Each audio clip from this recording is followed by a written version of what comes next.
Hello everyone, welcome to Shivi studyship. आज हम पढ़ रहे हैं union and its territories. Last जो हमारा लेक्चर था उसमें मैंने आपको पार्ट्स के बारे में बताया था, जो हमने ब्रिक्स के साथ पढ़ा था, और उससे पहले हमने शेड्यूल पढ़ा था।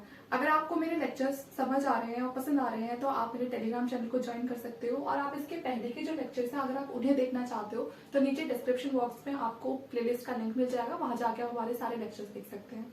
ठीक है, तो आज का जो हमारा टॉपिक है वो है यूनियन एंड इट्स टेरिटरीज। इसमें जितने भी नोट्स मैं आपको यहाँ पर बोर्ड पर ये बनवाती हूँ, ये बहुत सारी एक एनसीईआरटी, ठीक है, और लक्ष्मीकांत, स्पेशली जो लक्ष्मीकांत है वो सारा आपको उसमें से कोई भी जो पॉइंट है वो स्किप नहीं किया गया है। अगर आप ये देख लेते हो तो आपको लक्ष्मीकांत को बस आप एक बार रीड करोगे तो आपको सारे पॉइंट्स क्लियर हो जाएंगे।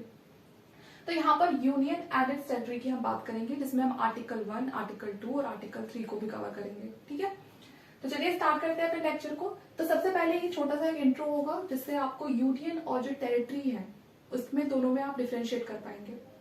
तो यहाँ पर part 1 union and it's territory. Part 1 जो हमारा है, मैंने लास्ट टाइम भी आपको बताया था, जो पार्ट 1 है उसमें हम यूनियन और उसकी टेरिटरीज के बारे में पढ़ते हैं, और पार्ट 1 भी हमारा आर्टिकल 1 से लेके 4 कवर हो जाता है। एक बार फिर से आप सुन लीजिए, part 1 union and it's territory. Article कौन कौन से आते हैं इसके अंदर? 1 to 4। ये बिल्कुल आप अच्छे से ध्यान रख लेना इसका, क्योंकि इस पर क्वेश्चन बनते हैं।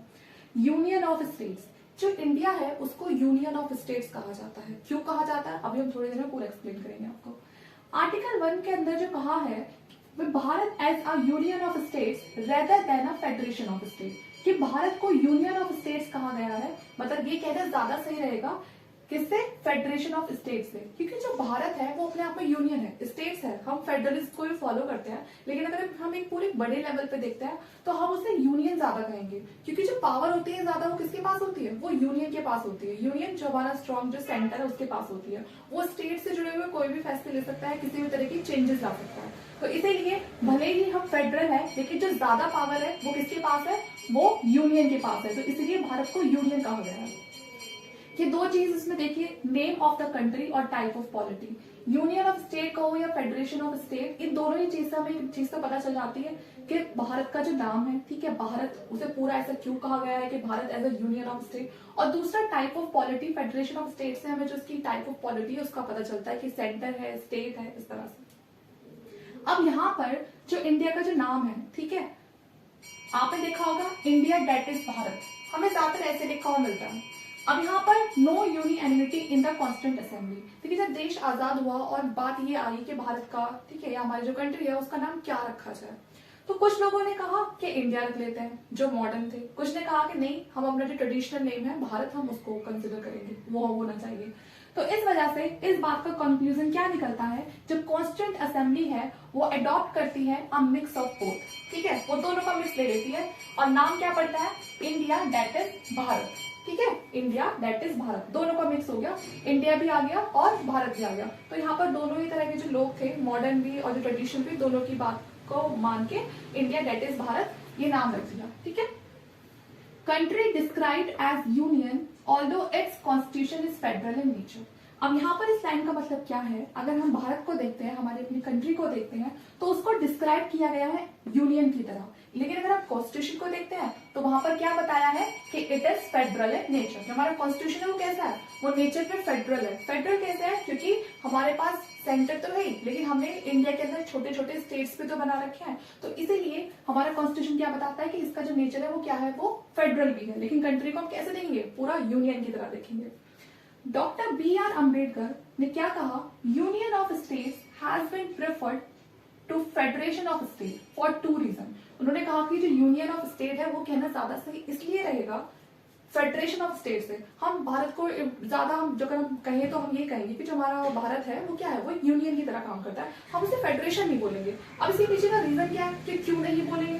तो यहाँ पर देखिए 2 रीजन है कि Indian federation is not a result of an agreement among the states like the American Federation। अगर आप अमेरिकन फेडरेशन को देखोगे तो अमेरिकन फेडरेशन में क्या था? पहले स्टेट थे, बाद में वो यूनियन बना, ठीक है, पहले स्टेट्स थे, बाद में यूनियन बना। लेकिन इंडिया की उसके केस में क्या है? पहले यूनियन है, उसके बाद हमने उसमें स्टेट्स बनाए हैं, और स्टेट्स ना चाहकर भी अलग नहीं हो सकते, या चाहकर भी वो अलग नहीं हो सकते हैं। तो Indian federation is not a result of an agreement among the states. India के जो स्टेट्स हैं उनके साथ किसी भी तरह का कोई एग्रीमेंट नहीं किया गया है कि आपको भारत के साथ जुड़कर रहना है, बल्कि यहाँ पर जिस तरह से जो सेंटर काम करेगा वैसे ही उन स्टेट्स को फॉलो करना पड़ेगा। हमारे पास क्या है, पूरा यूनियन है, उसके अंदर हमने छोटे छोटे स्टेट्स बना रखे हैं। लेकिन अमेरिका क्या है, वो छोटे छोटे स्टेट्स हैं, उन्होंने एक एग्रीमेंट साइन किया और एग्रीमेंट साइन होकर वो पूरा एक क्या बन गया, यूनियन बन गया। ठीक है, उसके बाद वो यूनियन बना। तो इसीलिए उन्होंने कहा है doctor B are Ambedkar ji ने कि इसीलिए हमें फेडरेशन ऑफ स्टेट ना बोल के इसे भारत को क्या बोलना चाहिए, यूनियन ऑफ स्टेट बोलना चाहिए। फर्क आप समझ गए होंगे, क्योंकि भारत में पहले यूनियन है उसके बाद स्टेट्स है। लेकिन अमेरिका को फेडरेशन क्यों कहा गया, क्योंकि वहां पर जो स्टेट्स है उन्होंने आपस में सलाह मशवरा करके उसके बाद वो एक यूनियन में कन्वर्ट हुआ है कि ठीक है हम सब साथ मिलकर रहते हैं। सेकेंड है states no rights to seek from the federation. Bharat में किसी भी स्टेट के पास ये राइट है ही नहीं कि वो यूनियन से या भारत से अलग हो सके। ठीक है, वो चाहकर भी भारत से अलग नहीं हो सकता है कि कल को यूपी ये नहीं बोलेगा कि नहीं मुझे इंडिया का पार्ट बन के नहीं रहना है, मुझे तो अलग हो जाना है, इंडिपेंडेंट हो जाना है, तो वो ये चीज बिल्कुल भी नहीं कर सकता। तो ये दो है हमारे पास रीजन जिसलिए हम इंडिया को क्या बोलेंगे, यूनियन ऑफ स्टेट बोलेंगे। आगे है federation is an union because it is an indestructible. Indestructible इसे क्यों कहा गया है, क्योंकि आप इसके यूनियन को तोड़ ही नहीं सकते हो। भारत जितना बड़ा है वो बाहर से जो टेरिटरी है उसको एक्वायर कर सकता है, लेकिन जितनी उसकी टेरिटरी है वो कोई भी टेरिटरी उसकी ये नहीं कह सकती उससे कि हमें भारत में शामिल होकर नहीं रहना, हमें तो अलग से इंडिपेंडेंट होना है। तो इसीलिए कहा है कि भारत भले ही फेडरेशन है, जिसका यूनियन है वो भले ही फेडरेशन की तरह काम कर रहा है, लेकिन वो कैसा फेडरेशन है, इंडेस्ट्रक्टेबल फेडरेशन है। ठीक है ना, आप उसको तोड़ नहीं सकते, ना कोई स्टेट उसको तोड़ सकता। ठीक है, तो ये आपको तक क्लियर हो गया होगा, तो आप चाहे तो उसका स्क्रीनशॉट ले सकते हैं। हम बात करते हैं आगे की, जिसमें सबसे पहले डिस्कस करेंगे आर्टिकल 1 को बहुत ही अच्छे से। देखिए आर्टिकल 1 में क्या किया हुआ है, territory of India can be classified into 3 categories. India के जो भी अपनी टेरिटरी है, ठीक है ना, उनको 3 कैटेगरीज में डिवाइड किया हुआ है। सबसे पहले हम देखेंगे जो आर्टिकल 1 के अंदर जो बात की गई है, टेरिटरी ऑफ द स्टेट, ठीक है, जो हमारे स्टेट है। सेकेंड है यूनियन टेरिटरीज, ये, और थर्ड है territories that may be acquired by government of India at any time, कि अगर कोई जो गवर्नमेंट ऑफ इंडिया है अगर वो कोई टेरिटरी बाहर से एक्वायर करती है तो वो भी किसके अंदर आएगी, आर्टिकल 1 के अंदर आएगी। तो आर्टिकल 1 के अंदर क्या क्या आएगा, सबसे पहले तो हमारे स्टेट्स आएंगे 28 स्टेट्स, उसके बाद फिर हमारी यूनियन टेरिटरीज आएंगी, और फिर आएगी कोई भी ऐसी टेरिटरी जो गवर्नमेंट ऑफ इंडिया है वो एक्वायर करती है। अब ही नहीं कर रही, हो सकता है कि आने वाले टाइम में करे, तो वो ऑटोमेटिकली आर्टिकल 1 के अंदर आ जाएगी। तो ये 3 तरह से जो इंडिया की टेरिटरी है उनको कैटेगराइज करके आपको बता दिया गया है कि यूटी की बात की गई है, स्टेट्स की बात की गई है, और कोई भी टेरिटरी जो गवर्नमेंट ऑफ इंडिया कभी भी किसी भी वक्त अगर एक्वायर करती है तो वो अपने आप ही आर्टिकल 1 का पार्ट हो जाएगी। Territory of India wider expression than the union of India. तो ये मैं आपको बार बार बता चुकी हूँ कि जो टेरिटरी ऑफ इंडिया है, ठीक है, वो क्यों एक वाइडर एक्सप्रेशन है अगर हम बात करें यूनियन ऑफ इंडिया। देखिए एक तरफ आपको लिखा हुआ आ रहा है कि टेरिटरी ऑफ इंडिया, दूसरी साइड लिखा हुआ आया है यूनियन ऑफ इंडिया। अब आपसे कोई कहे कि इसमें से वाइडर एक्सप्रेशन कौन सा, अगर इस तरह का कभी क्वेश्चन बनता है तो आप क्या बताओगे, तो आप इसमें क्या बताओगे, टेरिटरी ऑफ इंडिया। क्योंकि जब हम यूनियन ऑफ इंडिया की बात करते हैं, जब हम खाली सिर्फ इस यूनियन ऑफ इंडिया की बात करेंगे तो इसके अंदर सिर्फ स्टेट्स आते हैं, यूटी नहीं आएंगी, ठीक है, सिर्फ स्टेट्स आएंगे। लेकिन जब हम टेरिटरी ऑफ इंडिया की बात करती है तो इसमें ये हमारे तीनों पॉइंट आएंगे कि स्टेट भी आ जाएंगे, इसमें हमारी यूनियन टेरिटरी भी आ जाएगी, और इसमें हमारी ऐसी भी टेरिटरी आ सकती है जो गवर्नमेंट ऑफ इंडिया कभी एक्वायर करे। ठीक है, तो इसीलिए जो टेरिटरी ऑफ इंडिया है वो वाइडर एक्सप्रेशन है than the union of India. तो आपको समझ आ गया होगा कि अगर आपको कभी ऐसा कुछ आ भी जाता है कि ऐसा क्वेश्चन कि यूनियन ऑफ इंडिया बड़ा है या टेरिटरी ऑफ इंडिया जो बड़ा है, कौन सा ज्यादा जो वाइडर एक्सप्रेशन है, तो आप यहाँ पर क्या बोलोगे, टेरिटरी ऑफ इंडिया। क्योंकि टेरिटरी ऑफ इंडिया का मतलब ये होता है कि उसमें आपके स्टेट भी है, उसमें आपकी यूटी भी है, और इन फ्यूचर अगर इंडिया किसी बाहर से किसी स्टेट को एक्वायर करती है तो वो भी आपका टेरिटरी ऑफ इंडिया में ही शामिल हो जाएगा। उसके बाद है states follow federal system, share a distribution of power with the centre. तो जैसे कि मैंने आपको बताया कि जो स्टेट है वो फेडरलिस्ट को फॉलो करते हैं, क्योंकि सबसे ऊपर तो हमारा सेंटर हो गया, और स्टेट का जो सिस्टम है वो वही उसी गवर्नमेंट में होता है जहां पर हम फेडरलिस्ट को फॉलो करते हैं, और हमारा देश तो फॉलो करता है स्टेट लेवल पे। तो स्टेट लेवल पे follow federal system and share distribution of power with the centre. और जब फेडरल जो है, जो फेडरल सिस्टम है वो फॉलो होगा तो अपने आप ही जो डिस्ट्रीब्यूशन है पावर का वो भी देखा जाएगा सेंटर के साथ। ठीक है, तो जो भी पावर्स होती है सेंटर और स्टेट दोनों के बीच में क्या हो जाती है, डिस्ट्रीब्यूट हो जाती है। स्टेट को स्टेट के काम दे दिए जाते हैं और सेंटर को सेंटर के। जैसे कि मैंने आपको स्टार्टिंग में पढ़ाया था, मैंने आपको लिस्ट के बारे में पढ़ाया था। जैसे कि मैंने आपको बताया था कि यूनियन लिस्ट होती है, स्टेट लिस्ट होती है और कॉन्करेंट लिस्ट होती है। जो यूनियन लिस्ट होती है उसमें सारे जो यूनियन के काम होते हैं, जैसे कि उसको फाइनेंस देखना है, उसको डिफेंस देखना है। और स्टेट लिस्ट में जो काम स्टेट को दिए जाते हैं कि वो सारे काम कौन देखेगा, स्टेट देखेगा। जैसे कि जो एग्रीकल्चर हो गया वो स्टेट लिस्ट का पार्ट है। और बाकी जो बचे हुए सारे काम होते हैं वो सारे कॉन्करेंट लिस्ट में होते हैं, जिसका कंट्रोल किस पर होता है, सेंट्रल गवर्नमेंट। वो सारा जो कॉन्करेंट लिस्ट वाला काम है वो सेंट्रल गवर्नमेंट देखती है। तो इस तरह से फेडरल सिस्टम को फॉलो करके जितनी भी पावर्स होती है, फंक्शन होते हैं, वो सेंटर और स्टेट के बीच में बराबर तरीके से डिस्ट्रीब्यूट कर दिए जाते हैं, जिससे कि उनको पता रहे कि ये काम मेरा है और ये काम सेंटर का है। ठीक है, union territories acquired territories directly administered by central government। कोई भी यूनियन टेरिटरी है हमारी, जैसे कि यूटी वगैरह हो गए, ठीक है, जिसमें से दादरा, जो ये दादरा नागर हवेली है हमारी, दमन और दीव है, पुडुचेरी है। तो हमारी जो भी यूनियन टेरिटरीज होती है और बाहर से जो एक्वायर की गई है वो यूनियन टेरिटरीज, इनको डायरेक्ट कौन कंट्रोल करता है, सेंट्रल गवर्नमेंट करती है। दिल्ली और जो पुडुचेरी है, जो पौंडीचेरी है, उसको छोड़ के बाकी जितनी भी हमारी यूनियन टेरिटरी है उस पर डायरेक्ट कंट्रोल होता है सेंट्रल गवर्नमेंट का, क्योंकि दिल्ली में जो पौंडीचेरी है वहां पर तो सीएम है। ठीक है, इसलिए मैंने कहा कि उन दोनों को छोड़ के बाकी जितनी भी यूटीज हैं उस पर डायरेक्ट कंट्रोल होता है सेंट्रल गवर्नमेंट का। तो ये भी क्वेश्चन बनता है कि जो यूनियन टेरिटरीज है वहां किसका कंट्रोल होता है, वो वहां पर कोई स्टेट गवर्नमेंट वहां पे लगाई जाती है। ठीक है, जो स्टेट गवर्नमेंट है वो ये सब काम देखती है, या वहां पर किसी और को बैठाया जाता है। तो यहाँ पर आपका आंसर होगा कि वह जितना भी सब कुछ होता है उसको कौन डायरेक्टली कंट्रोल करता है, central government. Being a sovereign state India can acquire foreign territories. यहाँ पर सॉवरेन स्टेट का क्या मतलब है, सॉवरेन स्टेट वो स्टेट होता है जो अपने सभी फैसले खुद से ले सकता है, उस पर किसी और का कंट्रोल नहीं होता। तो जो हमारा इंडिया है वो भी क्या है, एक सॉवरेन स्टेट है। पहले हम ब्रिटिशर्स के कंट्रोल में थे, लेकिन बाद में जब हमें आजादी मिल गई, हम पूरी तरह से हम इंडिपेंडेंट हो गए, तो हम क्या बन गए, सॉवरेन स्टेट बन गए, क्योंकि बाहर से अब हमें कोई कंट्रोल नहीं करेगा।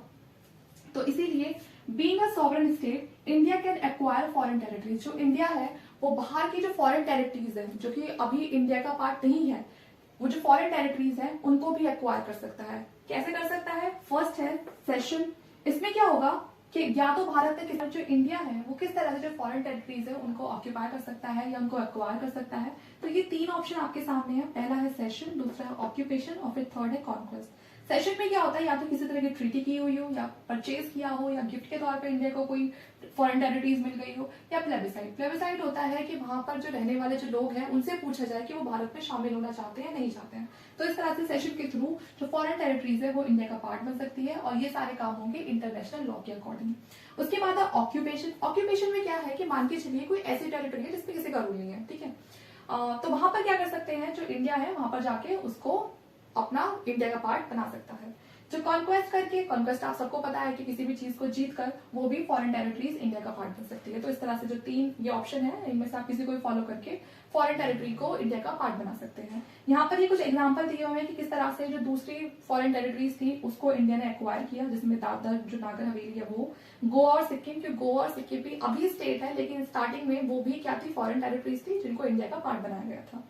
दमन और दीव और पुडुचेरी, ठीक है, ये सारे हम जितने भी ये 4-5 हमारे ये स्टेट है इनको हम यूटी और जो स्टेट है इनको हम बाद में पढ़ेंगे किस तरह से ये इंडिया का पार्ट बने, ठीक है, और कौन से ईयर में बने, क्योंकि इस पे भी क्वेश्चन पूछ जाता है। यहाँ बेसिकली हम डिस्कस कर रहे हैं आर्टिकल के बारे में, तो इसलिए हम इनके बारे में डिस्कस नहीं करेंगे। तो ये मैं उम्मीद करती हूँ आपको अच्छे से समझ आ गया होगा।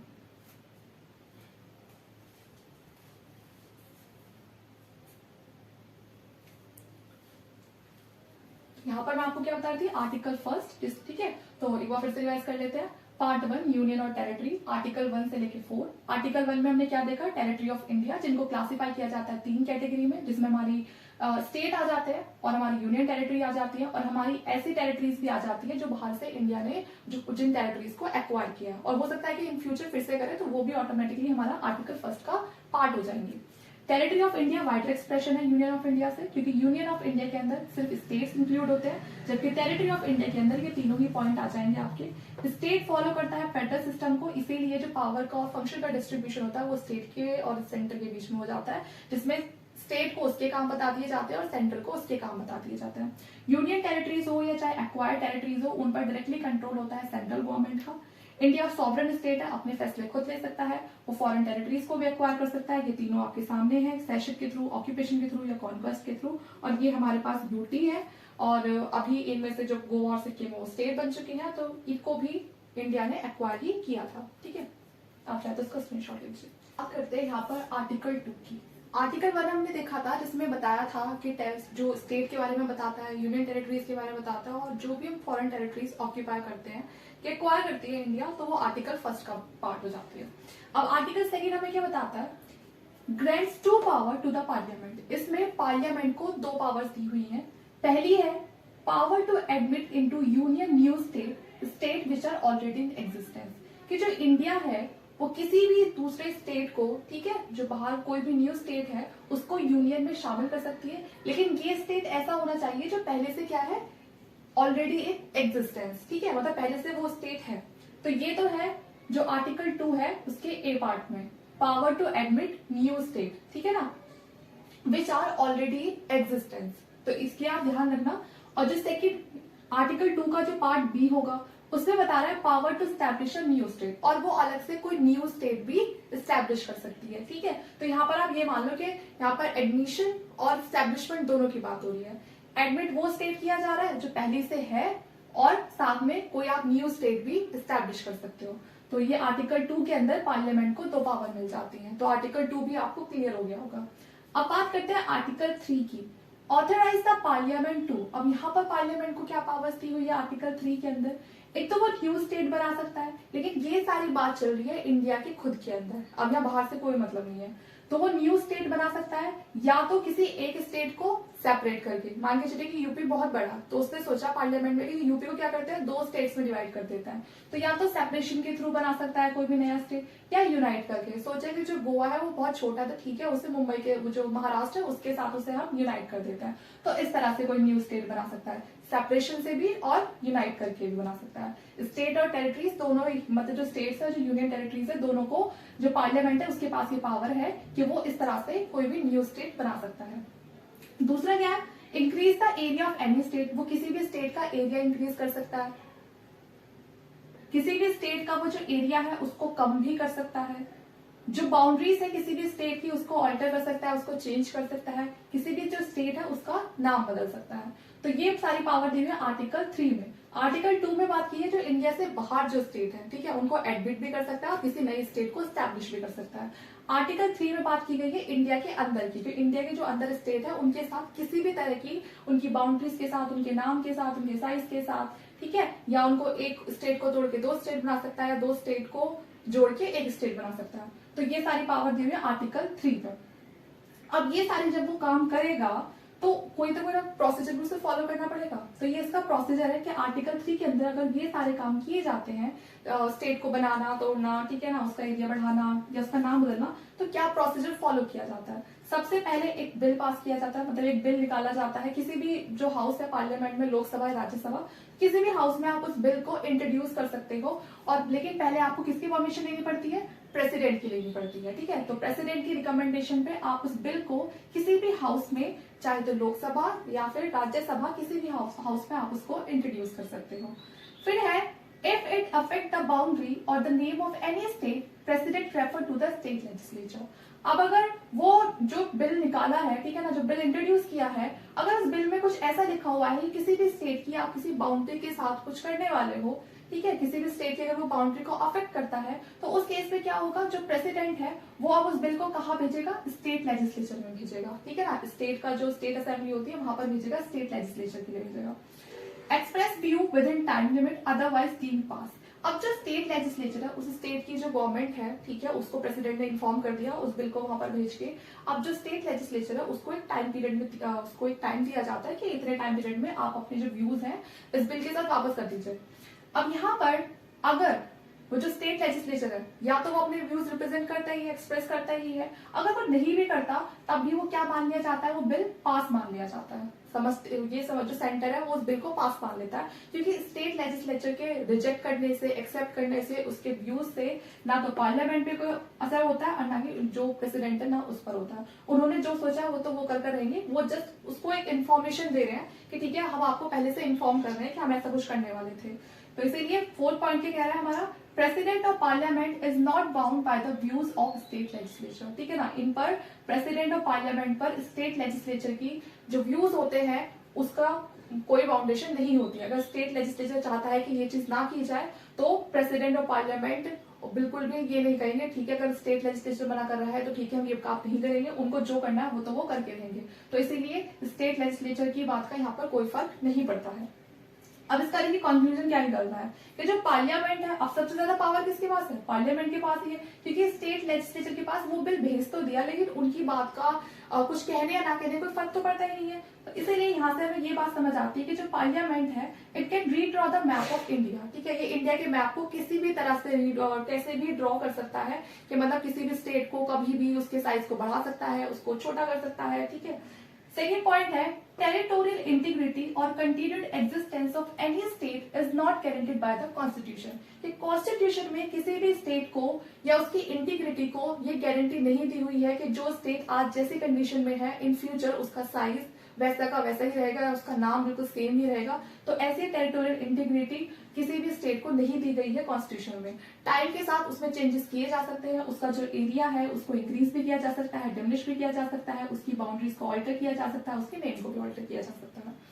थर्ड पॉइंट है यहाँ पर, therefore India is rightly described as an indestructible union of destructible state. तो इसीलिए इंडिया को यह कहना ज्यादा सही रहेगा, इस तरह से डिस्क्राइब करना ज्यादा सही रहेगा कि इंडिया क्या है, एन इनडिस्ट्रक्टेबल यूनियन, क्योंकि वो इनडिस्ट्रक्टेबल यूनियन है। जो हमारा इंडिया है, जो हमारा भारत है, उसको कोई भी नहीं तोड़ सकता है, ऑफ डिस्ट्रक्टेबल स्टेट। लेकिन जो हमारा स्टेट है वो क्या है, वो तो भाई ये हो गया, मैंने आपको पहले ही बताया कि ये यूनियन है, इसमें छोटे छोटे ही हमारे स्टेट्स हैं, लेकिन ये क्या है हमारा पूरा का पूरा यूनियन।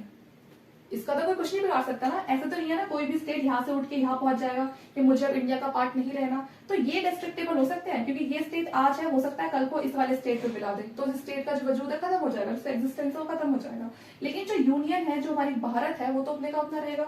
ये स्टेट बाहर जाके नहीं मिल सकता, ये स्टेट अपने भारत के अंदर दूसरे स्टेट में मिल सकता है। यहाँ पर अगर अभी 28 स्टेट है तो हो सकता है इन फ्यूचर की 35 हो जाए, 36 हो जाए, कितने भी हो सकते हैं। इनको तोड़ा जा सकता है, जोड़ा जा सकता है, तो इसीलिए इनको बोला है डिस्ट्रक्टेबल स्टेट। लेकिन जो हमारा यूनियन है, जो हमारा इंडिया है, उसको उसकी किसी भी टेरिटरी को या उसकी किसी भी स्टेट को वो बाहर अपने आप को हटा नहीं सकती है इंडिया के यूनियन से, कि वो इंडिया का पार्ट नहीं है। तो इसीलिए कहा गया है कि जो हमारा इंडिया है वो क्या है, एक इनडिस्ट्रक्टेबल यूनियन है। और किसका, डिस्ट्रक्टेबल का, जो स्टेट्स है उनका। तो and destructible union of destructible states. ठीक है, ये आपको क्लियर हो गया होगा। आर्टिकल 2 और आर्टिकल 3 मैंने पूरा प्रोसीजर बता दिया है, किस तरह से जो पार्लियामेंट है उसको क्या प्रोसीजर फॉलो करना पड़ता है अगर इसमें किसी भी तरह का कोई चेंज करना है तो। आर्टिकल 4 को देखते हैं। अब आर्टिकल 4 में क्या कहा गया है, laws made under article 2 and 3 are not to be considered as amendment of the constitution under article 368। अब यहाँ पर आर्टिकल 2 में आर्टिकल 3 में जो भी चेंजेस हुए हैं, जो भी बदलाव हुए हैं, जब भी मैंने कहा कि किसी भी तरह का कोई चेंज किया जाता है तो आर्टिकल 368 जो हमारा अमेंडमेंट है उसमें चेंज किया जाता है, पहले वहां पर अमेंडमेंट करनी पड़ती है। लेकिन यहाँ पर क्या कहा गया है कि जो आर्टिकल 2 और आर्टिकल 3 है, अगर इसमें किसी भी तरह का ऐसा चेंजेस किया जा रहा है तो वहां पर सिंपल एक ऑर्डिनरी लॉ की तरह ये बिल भी पास हो जाएगा। कोई भी आपको आर्टिकल 368 के अंडर जाके किसी भी अमेंडमेंट को करने की जरूरत नहीं है। ठीक है, तो जो आर्टिकल 2 और आर्टिकल 3 में किसी भी तरह का कोई चेंज आ रहा है इस तरह के, तो वो अमेंडमेंट नहीं, उसको amendment of the constitution under article 368 को उसे फॉलो नहीं करना पड़ेगा। ठीक है, तो ये सिंपल एक ऑर्डिनरी लॉ की तरह पास हो जाएगा। कॉन्स्टिट्यूशन में किसी भी तरह की जो अमेंडमेंट है उसको करने की जरूरत नहीं पड़ेगी। तो ये इस तरह से आपको पूरा समझ आ गया होगा, आर्टिकल 2, आर्टिकल 3 और आर्टिकल 4।